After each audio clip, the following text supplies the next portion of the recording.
Hello my dear friends, you're in the Military Summary channel. In this short video we're going to discuss the most important events that took place during the previous night of the local time. And the most important is that Ukrainians conducted significant number of strikes using drones all over the entire territory of Russian Federation, let's say the central and the western part of Russia. For example, we have a lot of geolocations, a lot of reports from the Ministry of Defense of Russian Federation. For example, according to the Russians, during the previous night, the Russians managed to bring down up to 58 drones, 11 over Belgorod region, 8 over Bryansk region, 29 over Voronezhskaya area, 8 over Kursk region, 1 over Ryazanskaya, and 1 above Leningradskaya areas.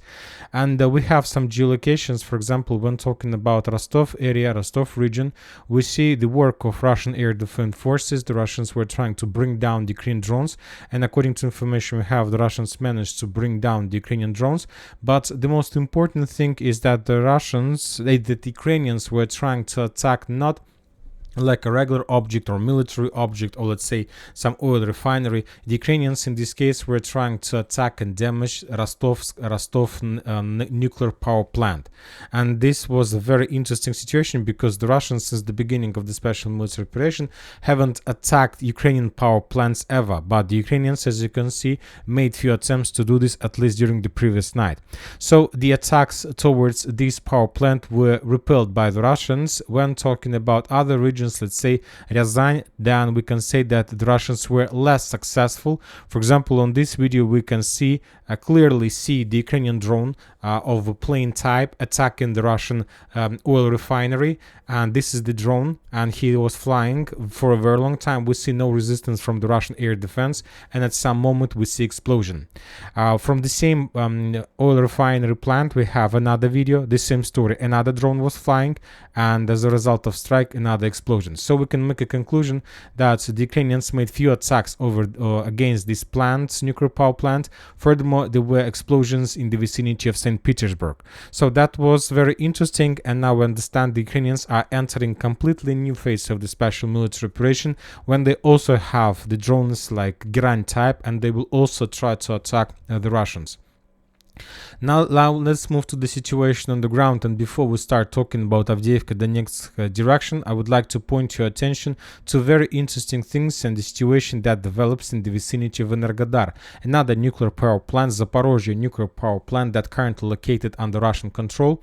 For example, during the previous 24 hours, the Ukrainian sources published significant number of, let's say, videos confirming FPV drone strikes against the Russian forces inside of this agglomeration, Energodar agglomeration. It was like from one point, from this perspective, we can say that this is just a military routine. The Ukrainians tried to discover the Russian forces, and they were attacking them with FPV drones, dealing them some damage or something like this. From this perspective, nothing special, nothing new, but to understand the situation in Energodar, it's better to increase the numbers of updates, let's say since the beginning of March. And if we increase the updates since the beginning of March, then we can see completely different picture. We see that Ukrainians are over-concentrated in Energodar, and currently the Ukrainians are trying to destroy not just the Russian forces, infantry, also the communication equipment, video equipment, control equipment.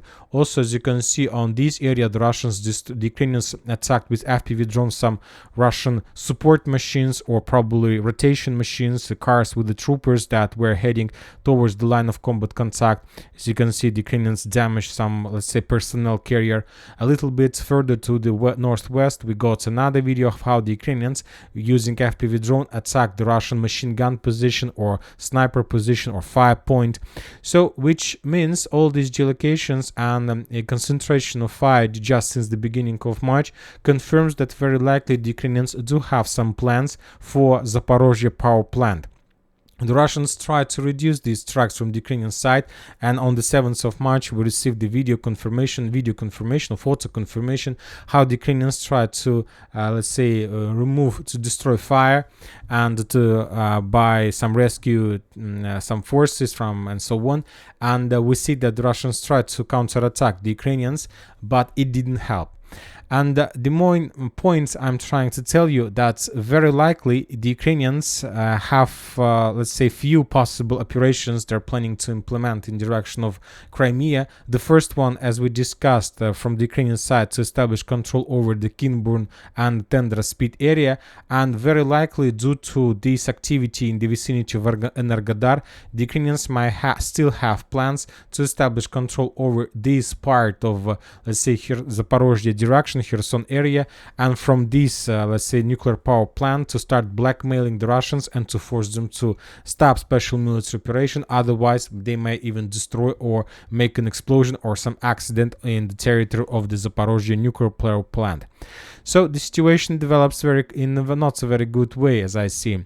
Very interesting details we got from Dnieper River. Today, the Russian sources this morning published very interesting information. The Russians are saying that during the previous night, they managed to conduct a very successful reconnaissance sabotage operation. The Russians landed on the Ukrainian bank of Dnieper River in the area of the village by the name of Antonovka, so on the base of the bridge. And as a result of clashes, the Ukrainians didn't expect the Russians. And as a result of fierce clashes in the area, the Russians managed to destroy up to 30 Ukrainian soldiers. And they destroyed the, let's say, electronic warfare equipment, some communication equipment to get some prisoners of war. And after that, the Russians successfully returned back on their bank of the river. So very interesting situation. Today we're going to receive probably more details about that operation. Now we're moving to the line of combat contact. We have a lot of interesting updates from Pervomaiske area. If you remember the previous configuration of the map, most of these fields were in the gray zone because we didn't have any geolocations. Some mappers can continue updating their maps, showing additional progress from the Russian side, and today MilitarySummary also updated the map because we received the first geolocated confirmation of Russian presence in this part of Pervomaiske. On this video we can see how the soldiers of 58th Motorized Brigade of Armed Forces of Ukraine were attacking the Russian armored vehicles and soldiers in this area, the Russian offensive forces. So we have adjusted the map and we see better picture, and now we see that the situation for the Ukrainians is getting worse and worse, and sooner or later the Ukrainians obviously will be forced to fall back from the cauldron with the purpose to save the personnel. Otherwise they will appear in a cauldron and will be completely destroyed. The sources reported that Ukrainians announced and launched evacuation from Krasnogorovka. During the previous days, the Ukrainians were mainly focused on evacuation of the Western equipment, tanks, armored personnel, carriers, and so on, and officers. And now it's turn to start evacuation of soldiers. So for now, about evacuation of soldiers, no updates. We'll see what is going to be next.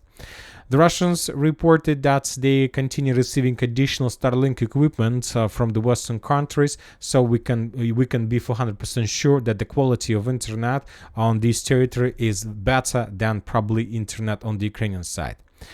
Furthermore, the Russians represented additional new type of reconnaissance equipment. On this video, we can see the Russian drone flying somewhere above the let's say, the line of combat contact.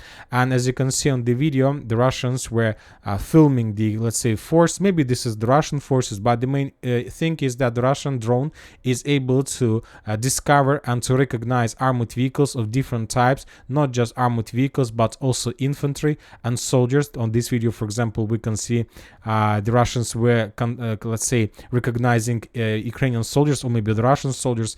Anyway, this video shows the Russian possibilities, and the Russians are planning to use this recognized equipment all over the line of combat contact. Probably this system use, let's say, AI technologies or something like this.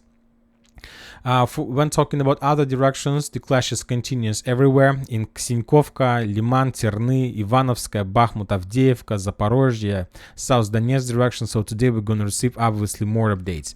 When talking about some global events, important things are coming from Ukraine, about Ukraine. According to information we have, the United States of America are going to send Ukraine emergency weapon package, and this emergency package as a part of new $300 million military aid package. The United States plans to transfer to Ukraine not only ATACMS missiles with a range of 160 kilometers, but also large batch of ammunition for HIMARS, multi-launch rocket systems, Stingers, manpads, anti-tank weapons, air defense ammunition, and 155mm artillery shells. This urgent, let's say, package confirms that the situation in Ukraine is very difficult, and the Ukrainians will receive long-range missiles, will will see how and where exactly the Ukrainians are planning to use this type of weapon. When talking about NATO, today we got a report that 300,000 soldiers are concentrated along the border with Ukraine, and they are ready by receiving an order to cross the border and to enter the western part of Ukraine. Further, from the other side, we continue receiving additional video of mobilization process in Ukraine. Another Ukrainian officer captured another man. He was asking people for help, but they basically closed his mouth and put inside of the car and probably drive him towards Avdiivka or something like this. When talking about borderlands, during the previous night we haven't received anything from this direction, so the Russians managed to completely stabilize the area. We got just a few videos of how the Russians were bombing and attacking the Ukrainian temporary positions. Maybe these events took place not even this night, maybe a few days ago, but we just received the video confirmations of that. From the other side, after the Ukrainian offensive operation on the borderlands, the Russians managed to discover the concentration of Ukrainian forces in Sumy, and as a result of few Iskander strikes, those concentrations were destroyed.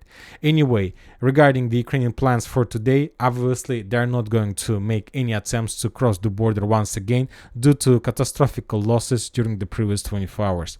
And that's it for the short video. Military Summary channel reminds to condemn any violence in the world. Thank you for watching, subscribe to my channel, put your likes, join my Patreon, and have a good day. Bye bye.